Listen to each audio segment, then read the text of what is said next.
अच्छा जी, ये पहला सवाल है, इंटरनेशनल लॉ का पेपर है। Relationship between the positive law and the natural law theory and how they help in the growth and development of international law. मैंने पहले बोला भाई इंट्रोडक्शन की आपके पास हेडिंग आनी चाहिए, could have use other headings at start. ठीक है, फिर इससे बोला रिलेशनशिप बिटवीन, मैंने कहा ये जो आपकी हेडिंग है अभी इस टाइम पे आने के लिए सीम्स इररेलेवेंट। फिर आ गया इससे बोला कि source of natural law, positive law, legitimacy of natural law, positive law.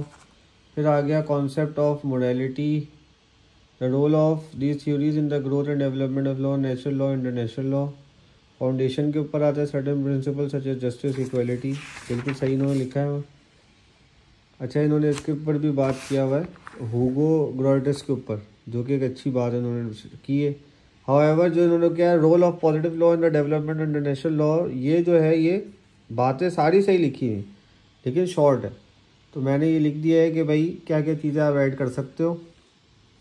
जैसे नेचुरल लॉ के the concept of jus cogens, ये क्या है, jus cogens such as prohibition of genocide and slavery derive from natural law. फिर natural law influence by law of nation jus gentium, ये इन्होंने यहाँ पे लिखा हुआ है जस्ट जेंटुइस वाली बात ना।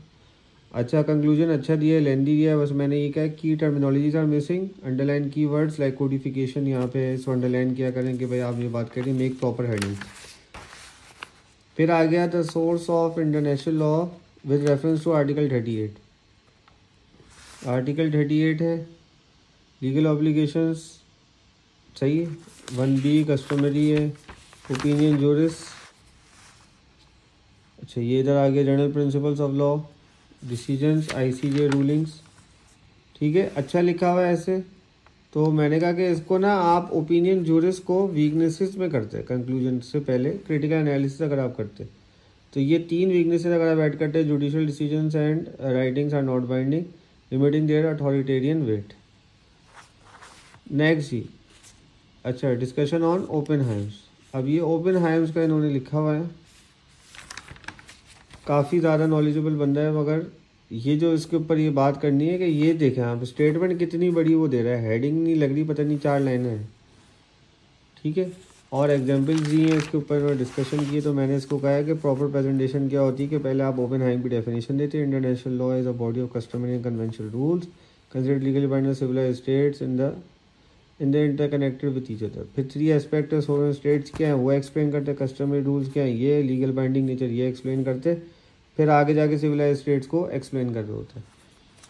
अच्छा, अब ये definition of international law which could cover all the modern trends, ये वाली डेफिनेशन जो मैंने लिखी है ना, तो ये वाली डेफिनेशन जो है वो आपको हेल्प आउट करेगी कि international law is a dynamic system of principle, rules and practices derived from treaties, customs, general principle, judicial decision, scholarly works that govern the rights, responsibility, interaction of states, international organization, non state actors and individuals with in the global community ensuring peaceful coexistence, sustainable development, and protection of shared human and environmental values in an interconnected and evolving world। सही आप इन्होंने जो definition लिखी है उसमें ये बातें इन्होंने कहीं कहीं की भी, वर्ड्स आ रहे हैं। ठीक है, वो ये अंडरलाइन कर लेते तो और ज़्यादा बेहतर होता। ठीक है, it can cover all sources of international law, it provides dynamic, लिखा हुआ है इन्होंने नीचे, अंडरलाइन किया मैंने कि भाई सही है। International community, it broadens the scope. फिर मैंने यही कहा कि भाई इसको सही से डेफिनेशन आप सही लिख दें।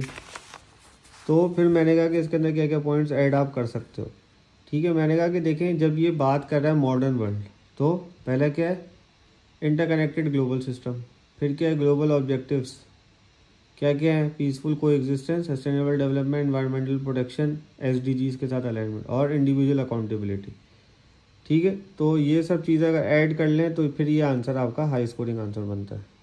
इसी तरीके से आप लोग इंटरनेशनल लॉ के पेपर्स अटैम्प्ट कर सकते हैं।